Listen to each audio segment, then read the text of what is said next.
čia man paliet gėlytę. Paliek. Šitaip tai labai gražus vaizdas toks. O, nuvyto, matai, šitie. Gvazdikėliai nuvyto. O jie nelaist. Atrodo kaip kanapės žolė. Lapai jų labai daug. Kaip kanapės. Bet nežydi.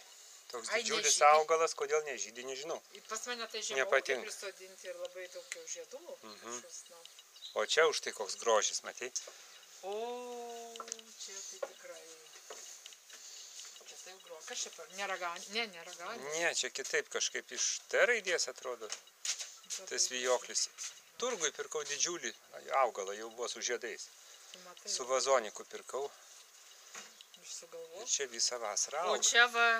Pomidorai su vaisiais. O, jau tiksliai. O čia avokadas. Kur? Va šitas. Šitas avokadas? Jo. Kur vaisiai? Nu dar anksti. Čia iš 1 metų. O, nu kaipgi be jo. Nu kaipgi be jo.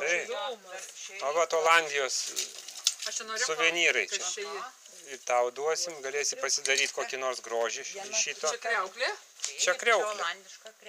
O ten, kur matai, buvo reportažas apie vaikų, reiškia, padarytas pilis. Tai va tas kriauklės naudoja tiltams. Jo. Prie jūros, kad pilis stato. Tu matai, pagalvok. Net nepagalvočiau. Treška kaip. Gražu. Žiūrėk, kas auga. Kanapė. Čia? Jo.